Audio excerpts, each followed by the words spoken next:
बिस्मिल्लाहिर्रहमानिर्रहीम अस्सलाम वालेकुम। साइकोपैथोलॉजी के कोर्स के अंदर आज हम लेक्चर नंबर 16 को देखेंगे और आज हम देखेंगे goals and assessment in cognitive therapy. ये कॉग्निटिव थेरेपी भी है, कॉग्निटिव बिहेवियर थेरेपी भी है। ठीक है, तो ये आप इसको इस तरह से भी ले सकते हैं कि ये हम कॉग्निटिव बिहेवियर थेरेपी को ही कर रहे हैं। अब हम जा रहे हैं एप्लीकेशन की तरफ कि हम कैसे अप्लाई करेंगे। यानी कि आपने अगर थेरेपी सेशन कंडक्ट करना है पेशेंट के साथ, क्लाइंट के साथ, तो कैसे करेंगे, उस तरफ जा रहे हैं।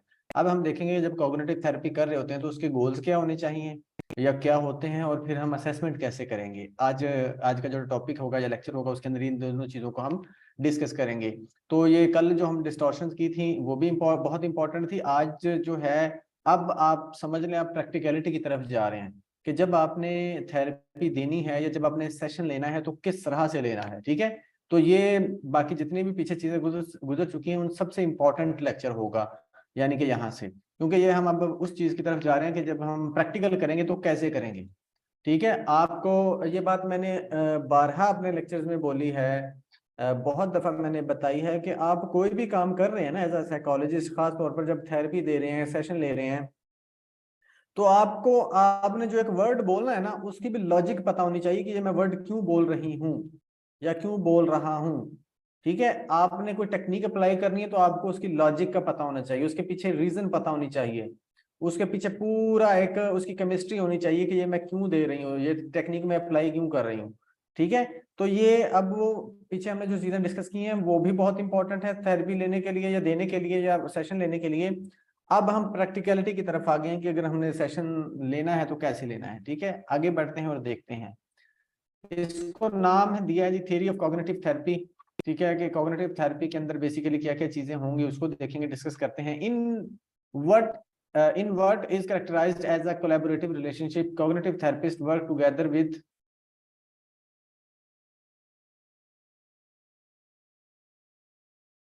अच्छा जी, therapist work together with their clients to change thinking patterns as well as behaviors that interfere with the client's goals। अब यहाँ पर कॉग्निटिव बिहेवियर थेरेपी की बात हो रही है कि जब आपने क्लाइंट के साथ काम करना है, आपने जाहिर सी बात है क्लाइंट के साथ मिलकर काम करना है, उसका जो आपका पास पर्पस होता है वो होता है कि आप उसकी जो थिंकिंग है उसको चेंज करना होता है, बिहेवियर चेंज करना होता है जो इंटरफेयर कर रहे होते हैं नॉर्मल लाइफ के अंदर। The establishment of a caring therapeutic relationship is essential. वो कहता है कि आपका जो क्लाइंट के साथ रिलेशनशिप है या अपने पेशेंट के साथ रिलेशनशिप है ना, वो बहुत मैटर करता है कि आप उसको कैसे ट्रीट करेंगे या आपके ट्रीटमेंट का रिजल्ट क्या निकलेगा आपके रिलेशनशिप पर डिपेंड करता है। ठीक है, अगर आप उसको सही तरीके से उस रिलेशनशिप को बिल्ड नहीं कर पाते या कर सके, या वो रेपो आप बिल्ड नहीं कर पाए, तो आप एक इफेक्टिव साइकोलॉजिस्ट साबित नहीं होंगे, आपका ट्रीटमेंट इफेक्टिव साबित नहीं होगा। ठीक है, तो रिलेशनशिप बहुत इंपॉर्टेंट होता है जब आप थेरेपी दे रहे हैं। Cognitive therapy emphasizes a careful approach to detail and the role of the thinking process in behavior and the effective change। ये हमारे मतलब कि वो कहते हैं जो थिंकिंग प्रोसेस होता है उसका हमारे बिहेवियर में और अफेक्टिव चेंज में बहुत रोल होता है कि कैसे हम बिहेव करेंगे, क्या फील करेंगे।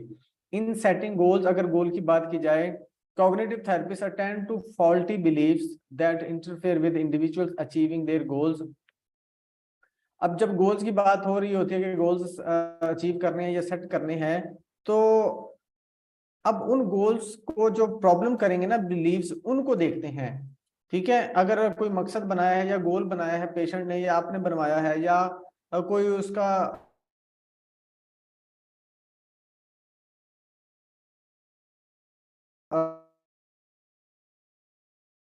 ठीक है, आपने उसको देखना होता है, उसको स्टडी करना होता है।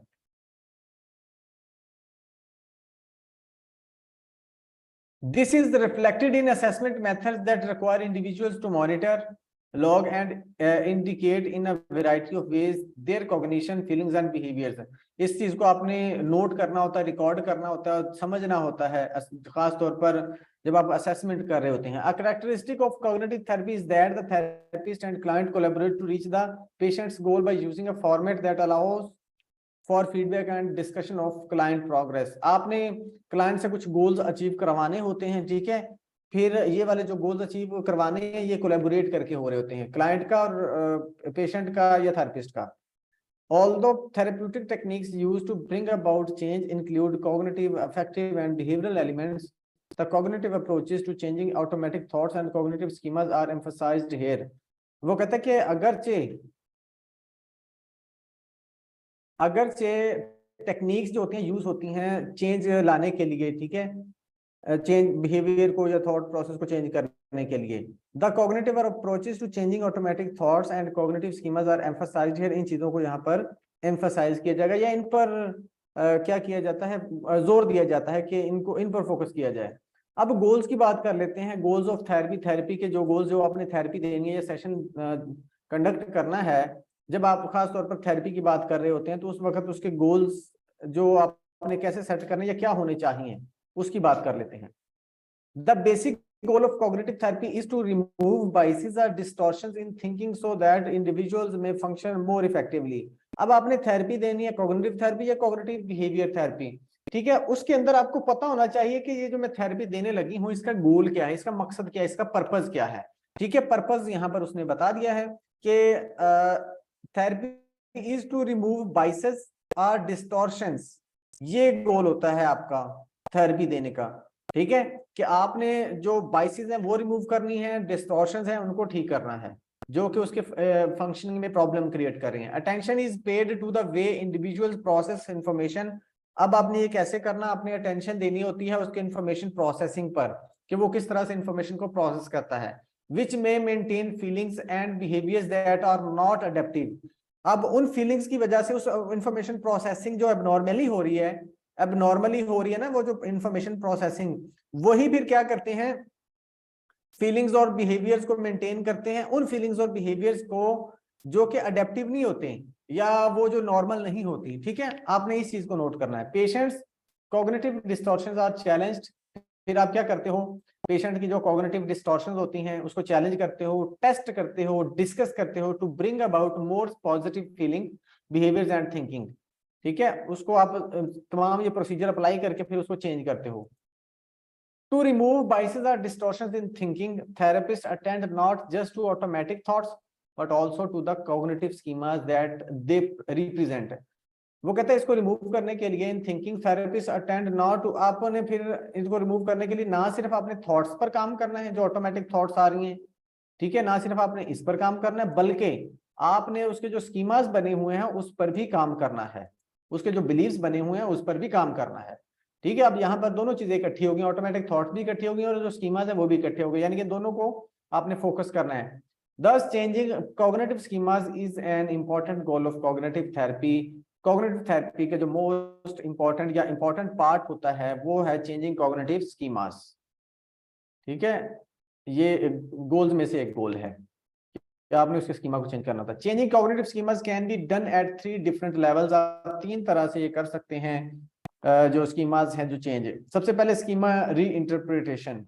स्कीमा री इंटरप्रिटेशन का मतलब क्या होता है, the most limited type of change is schema री इंटरप्रिटेशन। हियर एन इंडिविजुअल, ये मोस्ट लिमिटेड है, ठीक है, ये जो टाइप है। Here an individual recognises the schema but avoids और वर्क्स अराउंड इट। आप स्कीमा क्या किया है, रिकॉग्नाइज कर लिया, फिर उससे अवॉइड करना, यानी कि जो स्कीमा बना हुआ है उसके अकॉर्डिंग काम ना करना, ठीक है, उससे अवॉइड करना। मिसाल से समझ आएगी आपको। For example, a perfectionist person might not change the perfectionism but rather work as an inspector where these traits are valued और रीइंफोर्स्ड। अब एक बंदा जो है जैसे कि ओसीडी के अंदर नहीं लोग होते कि वो बहुत ही परफेक्शन को फॉलो कर रहे होते हैं, उनको परफेक्शन चाहिए होती है हर चीज के अंदर, ठीक है, यानी कि उनको अगर सफाई की बात आए तो हर चीज बहुत ज्यादा साफ सुथरी चाहिए, तरतीब की बात आए तो हर चीज बहुत तरतीब में चाहिए, ठीक है, इसी तरह से हर काम में उसको परफेक्शन चाहिए। अब अगर किसी का स्कीमा ऐसा बना हुआ है कि वो परफेक्शनिस्ट पर्सन बन चुका है, अब वो हर चीज को परफेक्शन चाहिए होती है उसको, तो ये नहीं कि वो हर जगह पर उसको शो करना शुरू कर दे। अब वैसे तो वो हर जगह पर शो करेगा ना, जो बंदा परफेक्शनिस्ट होगा, जब वो एबनॉर्मली वर्क कर रहा है तो वो हर जगह पर इसी तरह से काम करने की कोशिश करेगा, परफॉर्म करने की कोशिश करेगा कि हर चीज उसको परफेक्ट चाहिए। लेकिन वो कहते हैं कि आप इसको डाइवर्ट कर दो, डाइवर्ट का मतलब क्या कि आप उसको भेजिए ऐसी जगह पर दो जहां पर परफेक्शनिस्ट की जरूरत हो, जहां पर हर चीज परफेक्ट होती हो, या ऐसी फील्ड या ऐसा शोबा जहां पर हर चीज परफेक्ट की जाती हो, उसी जगह पर उसको भेज दें। जब आप उस जगह पर भेजेंगे तो वो फिर वहां पर उसकी वैल्यू भी की जाएगी, रीइंफोर्समेंट भी की जाएगी, ठीक है, उसको अप्रिशिएट भी किया जाएगा। ठीक है, आपने कोशिश करना है कि इसको रीइंटरप्रेट करा दें और उसको अवॉइड करवाएं कि वो जो चीज है ना, जो उसका स्कीमा बना हुआ है, वो हर जगह पर उसको अप्लाई ना करें। ठीक है, उसको या तो उसको उससे रोक दें, ठीक है, यानी कि उसको किसी और तरह से उसको आप कह सकते हैं कि उसकी डेफिनेशन करवा दें, या फिर उसको ऐसी जगह पर अप्लाई कर दें जहां पर उसकी जरूरत हो। Schema modification, in schema modification an individual makes some but not total changes in the schema। यहाँ पर modification का मतलब है कि आप टोटल स्कीमा को चेंज नहीं कर रहे होते, लेकिन थोड़ा बहुत उसमें चेंज लाते हो। Beck et al give an example of a person with paranoia who makes changes to trust some people in certain situations but continues to be careful interesting people in general. अब वो कहता है कि अब आप modification की बात करते हैं, स्कीमा को मॉडिफाई करना है। अब वो मॉडिफिकेशन का स्कीमा एक ऐसा बना हुआ एक बंदे का, जैसा पैरानोया का पेशेंट होगा ना, उसका स्कीमा ये होता है कि वो हर किसी को मिसट्रस्ट करता है, हर सिचुएशन में मिसट्रस्ट करता है वो। ठीक है, अब आप उसको मॉडिफाई करवा देंगे, आप उसको ये समझाएंगे कि जब पर्टिकुलर सिचुएशंस हो या कोई खास मौका हो, उस जगह पर आपने क्या करना है, ट्रस्ट कर लेना है। सॉरी, उस जगह पर आप क्या करें, उस जगह पर आप मिसट्रस्ट कर सकते हैं, यानी कि उस जगह पर आप टोटली ट्रस्ट ना करें कोई खास सिचुएशन, लेकिन but continue to be careful in trusting people in general. या आप इसको इस तरह से कर लें कि वो जनरली लोगों पर केयरफुल रहे, यानी कि आमतौर पर हर किसी पर ट्रस्ट ना करे, लेकिन कोई खास मौकों पर वो क्या करे, ट्रस्ट कर लिया करे। मिसाल के तौर पर अपने घर वालों पर आप उसको कह सकते हैं, अपने घर वालों पर आपने आंखें बंद करके ट्रस्ट करना है, अपने जो अच्छे दोस्त हैं उन पर आंखें बंद करके ट्रस्ट करना है। ठीक है, अगर शादीशुदा है तो उसको बोलो अपनी वाइफ पर या अपने हस्बैंड पर आंखें बंद करके आप ट्रस्ट करें, लेकिन हम आपको रोकेंगे नहीं, आप जनरली हर किसी पर ट्रस्ट ना करें, हम नहीं आपको रोकते। ठीक है, पैरानोया का जो पेशेंट होता है उसका ये इशू होता है कि वो हर किसी पर ट्रस्ट नहीं करता, मिसट्रस्ट का इशू होता है उसको। तो आप उसको ये कहेंगे कि कुछ सिचुएशन में आप ट्रस्ट करें, बाकी आप नॉर्मली जनरली आप हर किसी पर ट्रस्ट ना करें। तो इसको मॉडिफिकेशन कहते हैं। स्कीमेटिक रिस्ट्रक्चरिंग, रिस्ट्रक्चर करना। The highest level of schema change is schematic restructuring. For example, a person with Paranoia who became trusting of others would have restructured his significant cognitive schema. Such a person would believe that others would be trustworthy and not likely to attack him। यानी कि आप उसको restructure करवा देते हो कि लोगों पर ट्रस्ट करना चाहिए, लोग ट्रस्टवर्दी होते हैं, उन पर बिलीव करना चाहिए। These three levels of schema change provide a way to examine goals in cognitive therapy। आप इससे क्या कर सकते हैं, ये तीन लेवल्स हैं। Schema change provide a way to examine goals in cognitive therapy. इसके थ्रू आप अपने गोल्स को एग्जामिन कर सकते हैं कॉग्निटिव थेरेपी के अंदर जो आपने बनवाए होते हैं। Generally when establishing goals, cognitive therapists focus on being specific, prioritizing goals and working collaboratively with clients। आप क्या करते हो, दो तीन चीजें होती हैं इसमें, आप स्पेसिफिक रहते हो, प्रायोरिटाइज कर लेते हो गोल्स को, उसके साथ साथ आप उसको कोलैबोरेट करते हो पेशेंट्स के साथ। The goals may have effective behavioral and cognitive components as seen by this example from Freeman। आपको वो कहता है कि गोल्स कैसे हो सकते हैं, इफेक्टिव होने चाहिए, बिहेवियरल होने चाहिए, और कॉग्निटिव कंपोनेंट्स उसके अंदर होने चाहिए। तो इस तरह से वो आप क्या कर सकते हो, मतलब कि गोल्स उनके डेवलप कर सकते हो। गोल्स की टाइप्स बता रहा है। अच्छा, अब यहाँ पर एक एग्जांपल थी, उसको मैंने उसको इंक्लूड नहीं किया, तो यहीं पर ठीक है बस। अच्छा, अब नीचे हमारे पास the clearer and the more concrete the goals. जितने आपके क्लियर और कंक्रीट गोल्स होंगे, the easier it is for therapist to select methods to use in helping individuals change their cognitive schemas and also their feelings and behaviours. वो कहते हैं जितने आप goals जितने क्लियर, वाजे और कंक्रीट बनाएंगे, उतना ही थेरेपिस्ट को आसानी हो जाती है कि वो उन गोल्स के अकॉर्डिंग मेथड्स को चूज करे, टेक्निक्स को चूज करे और उसकी हेल्प करे क्लाइंट की। Clients can present a number of different issues when presenting their concerns. Judith Beck gives 8 examples of dealing with unclear or problematic goals। अब वो कहते हैं कि मतलब कि जो क्लाइंट्स होते हैं, डिफरेंट इश्यूज आपको वो शो कर सकते हैं या डिफरेंट इश्यूज उनमें हो सकते हैं। ठीक है, ए टाइप के प्रॉब्लम्स बताई हैं उसने, ए टाइप के अनक्लियर प्रॉब्लमेटिक गोल्स उसने बताए हैं। जिसने for example she describe Thomas who feels too helpless to set goals. अब उसने ये नोट किया कि जो है जोदित या थॉमस क्या है, वो हेल्पलेस है, गोल सेट नहीं कर पा रहा। तो आप उसको क्या करोगे, उसको गोल सेट करा दोगे। ठीक है। He respond, I don't know to many of the therapist question about their his goals, the therapist decides to help Thomas with small goals. अब वहां पर आप क्या करोगे, अगर कोई किसी क्लाइंट को, आपके किसी पेशेंट को, सिंपल वर्ड्स में बता देता हूँ कि उसको गोल्स सेट करने में इशू आ रहा है, तो आप उसका पहले क्या करोगे, सिंपल गोल सेट कराओगे। मिसाल के तौर पर such as throwing away trash, उसको बोले कि आपने फेंक के आना है। फिर उसको आपने क्या कहना कि आपने आज किचन की सफाई करनी है।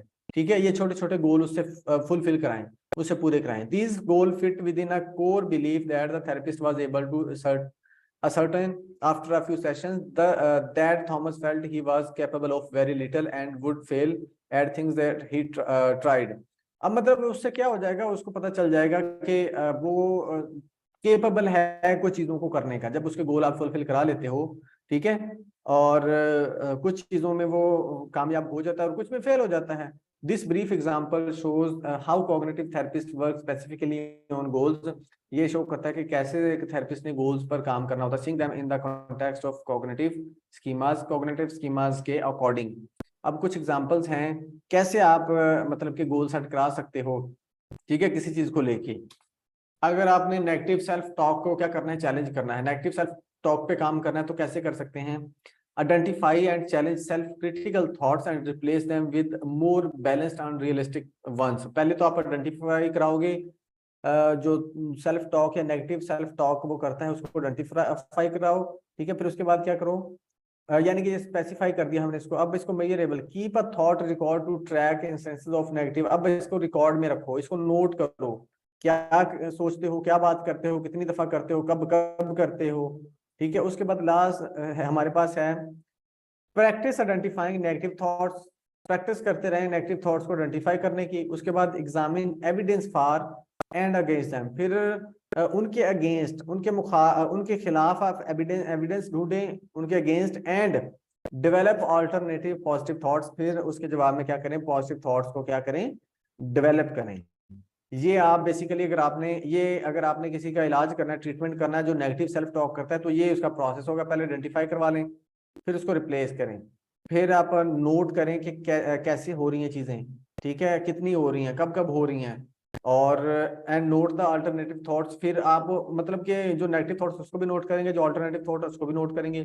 उसके बाद फिर उसको प्रैक्टिस करवाएंगे। ठीक है, ऐसा ऐसा ठीक होती चली जाएंगे। प्रॉब्लम सॉल्विंग स्किल्स, इसको भी इसी तरह से करना है। Enhance the ability to identify and solve problems in a logical and effective manner. वही वाली नोट करना है, इसको मेजर करना है। उसके बाद learn problem solving techniques, break problems into smaller parts, generate and evaluate possible solutions and implement the chosen solution. ठीक है, ये आप लास्ट चीजें उसने आपने करनी है। टेक्निक को सिखाएं, ब्रेक करें प्रॉब्लम्स को, फिर जनरेट करें और एंड एवेल्युएट करें सॉल्यूशंस को, फिर उनमें से जो सिलेक्टिव सॉल्यूशंस हैं उस पर काम स्टार्ट कर दें। उसके बाद हमारे पास असेसमेंट इन कॉग्निटिव थेरेपी। आप असेसमेंट कैसे कर सकते हैं। अब असेसमेंट का प्रोसेस स्टार्ट होगा कि जब आप थेरेपी दे रहे हैं तो असेसमेंट कैसे करते हैं।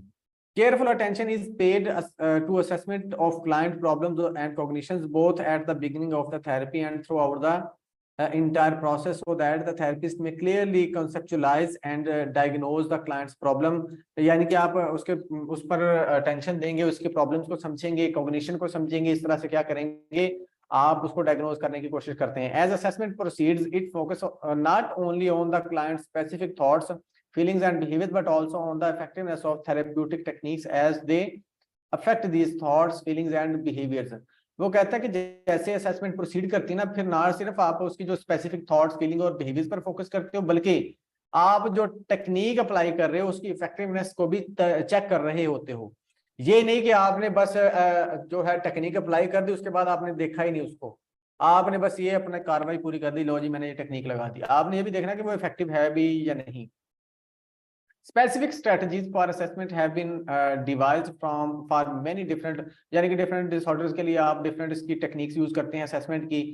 In this section we will see the ways cognitive therapists can use assessment techniques. तो वो कौन-कौन से use कर सकते हैं assessment techniques, including client interviews, सबसे पहले interviews, फिर self monitoring, thought sampling, assessment of beliefs and assumptions, and self report questionnaires. ये सारी टेक्निक्स हैं जब आप असेसमेंट कर रहे होते हो. सबसे पहले क्या होता है, इंटरव्यू होता है, फिर उसके बाद सेल्फ मॉनिटरिंग होती है, इसी तरह से आगे चलते चले जाते हैं. तो अब सब इन सबको एक एक करके हम देखते हैं. In the initial evaluation the cognitive therapist may wish to get an overview of a variety of topics while at the same time creating a good working relationship.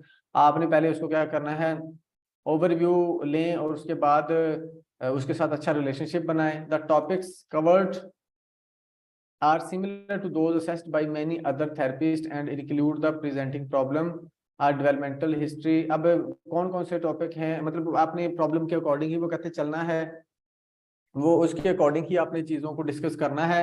उसके बाद डेवलपमेंटल हिस्ट्री आपने लेनी है, जिसके अंदर हम फैमिली की history ले रहे होते हैं, स्कूल हिस्ट्री ले रहे होते हैं, करियर और सोशल रिलेशनशिप्स की हिस्ट्री ले रहे होते हैं. फिर पास्ट ट्रॉमेटिक एक्सपीरियंसेस के बारे में पूछते हैं, मेडिकल एंड साइकेट्रिक हिस्ट्री के बारे में पूछते हैं. उसके बाद क्लाइंट के गोल्स के बारे में पूछते हैं. थेरेपिस्ट में यूज प्रीवियसली डेवलप्ड स्ट्रक्चर्ड. आप इसके लिए अगर इंटरव्यू करते हैं, जब उसके लिए आप एक स्ट्रक्चर्ड इंटरव्यू भी ले सकते हैं और अनस्ट्रक्चर्ड इंटरव्यू भी ले सकते हैं. Freeman et al. Emphasize the importance of getting detailed reports of events. They caution against asking. अब वो कहता है कि आप biased क्वेश्चन नहीं पूछ सकते, ऐसे क्वेश्चन नहीं पूछ सकते जिसमें क्लाइंट को कोई हिंट मिल रहा हो. उसको उसने बोला है बाइस्ड क्वेश्चन. मिसाल के तौर पर अब ये बाइस्ड क्वेश्चन ऐसे है, बाइस्ड क्वेश्चन का मतलब है कि कोई ऐसा आपने उसको क्वेश्चन नहीं पूछना जिससे उसको हिंट मिल जाए आंसर करने का. अब आप क्या करेंगे, डिडंट, अब ये क्वेश्चन पूछने हैं, ये बाइस्ड क्वेश्चन है. Didn't you want to go to work, क्या आप काम पर नहीं जाना चाहते थे. अब वो क्या करेगा, यस और नो में आंसर कर देगा. ठीक है, वो कहता है आपने ऐसा क्वेश्चन नहीं करना कि आप उसको हिंट दे दो कि क्या आंसर करना है. अब आपने वो कहता कि ends just instead what happened when you did not get to work. आपने पूछना है कि क्या हुआ था जब आप काम पर नहीं गए थे. ठीक है, आपने उससे ये पूछना कि क्या हुआ था जब आप काम पर नहीं गए थे. अब आपने उसको ओपन एंडेड एक क्वेश्चन दे दिया, ओपन एंडेड क्वेश्चन दे दिया. इससे क्या होगा, वो आपको अपने हिसाब से बताने की कोशिश कर रहा है. हो सकता है कि वो बहुत सी चीजें ऐसी बता जाए जो आपके काम आ जाए. अब इसको देखते हैं ऐसा क्यों किया गया है. The example they provide, didn't you want to go to work, is considered a biased और leading question because it is implies a particular desired response. इससे लग रहा है कि आप एक desired response उसे लेना चाहते हैं. It assumes that the person did not want to go to work and it may inadvertently influence the person's answer. आप उसको influence कर रहे हो. This type of question can unintentionally influence the person's memory recall and may lead to the distorted or inaccurate accounts of events. अब वो मतलब कि जो है inaccurate चीजें आपको बता सकता है, लीड कर सकता है डिस्टॉर्टेड थिंग्स की तरफ, इवेंट्स की तरफ, जिससे आंसर क्या उसका हो सकता है, मुतासिर हो सकता है, इन्फ्लुएंस हो सकता है. अब वो कहता है इसके जवाब में जो उसने बोला है what happened when you did not get to the work, इसका मतलब क्या होगा, इसका मकसद क्या है. Is more neutral and open ended. ये न्यूट्रल और ओपन एंडेड है. It allows the person to provide their own account of events without introducing any bias और असम्पशन. अब आपने उसके कोर्ट में गेंद फेंक दी कि वो बताए जो वो बताना चाहता है, जो उसके अंदर चल रहा है. ठीक है, by asking this question the interviewer और investigator is encouraging the individual to provide a detailed narrative without influencing their response. आप उससे डिटेल आंसर लेने की कोशिश कर रहे होते हैं इस तरह से. In assessment, thoughts therapists may need to train their clients to differentiate between thoughts and, और यहाँ पर आपने उसको ये भी सिखाना है कि थॉट्स और फीलिंग्स में क्या डिफरेंस होता है. ये ना हो कि जब आप उसकी थॉट्स के बारे में पूछ रहे हो वो फीलिंग्स के बारे में बताना शुरू कर दें. ठीक है, तो ये भी जरूरी चीज होती है. अच्छा, उसके बाद sometimes in vivo interviews and observation may be of particular help. For example, वो कहता है कि जब आप ऑब्जर्वेशन इन वीवो इंटरव्यू कर रहे होते हैं या ऑब्जर्वेशन कर रहे होते तो उस वक्त भी कुछ चीजें आपको हेल्प कर सकती हैं, हेल्प आउट कर सकती हैं. For example, if a client suffers from agoraphobia, अगर एक शख्स को अगोराफोबिया, तो आप क्या कर सकते हैं, the therapist may meet the client at home and walk outside the client making observational assessment in the interviewing process. अब उसको अगोराफोबिया है, वो कहता है कि आप उसको लेकर आउटसाइड चले जाएं, वॉक करने के लिए चले जाएं, ठीक है। तो इससे क्या होगा, उसे घर में मिले और फिर उसको क्या करे, आउटसाइड या क्लाइंट को बाहर लेके चले जाएं, तो इससे क्या होगा, चूंकि उसको अगोराफोबिया है, तो फिर वो उसके जो एक्सप्रेशन होंगे या उसकी फीलिंग्स होंगी वो आपको ऑब्जर्व करने का मौका मिल जाएगा, ठीक है। तो कहता है कि सम टाइम आपको इस तरह से भी असेस करना पड़ता है, उसको समझना पड़ता है, उस सिचुएशन में डाल के, सिचुएशन से उसको प्रॉब्लम आ, ठीक है। अगर वो खुद सिचुएशन में डाल के खुद ऑब्जर्व कर, तो ये एक अच्छी टेक्निक है। उसके बाद है असेसमेंट के अंदर monitoring, other method used to client thoughts emotion and behaviour at the therapist office is monitoring. Basically client, अब इस होता है कि क्लाइंट को दिखा देते हो कि आप थॉट्स आपने खुद थिंक करनी है।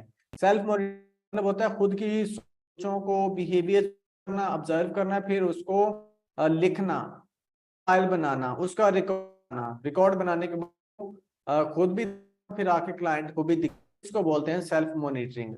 तो बहुत चीजें क्या होती हैं ऐसे से भी शुरू हो जाती हैं, जब आप उसको उसकी रिस्पॉन्सिबिलिटी या उसके जिम्मे क्लाइंट के कि आपने क्या सेल्फ मॉनिटरिंग करनी है, उस रिकॉर्ड बना के तो मुझे है या शेयर कर, तो बहुत सारी चीजें ऑटोमेटिकली ही समझ जाते हैं या पेशेंट, और बहुत सारी चीजें आप साथ जब थेरेपिस्ट के साथ आके वो करता है, डिस्कस करता है, तो चीजें उस वक्त भी खुद, ठीक है। तो ये अच्छा मेथड है असेसमेंट के अंदर, कॉग्निटिव बिहेवियर के अंदर। यहाँ तक ही आज पढ़ेंगे, कोई क्वेश्चन है तो आप पूछ सकते हैं।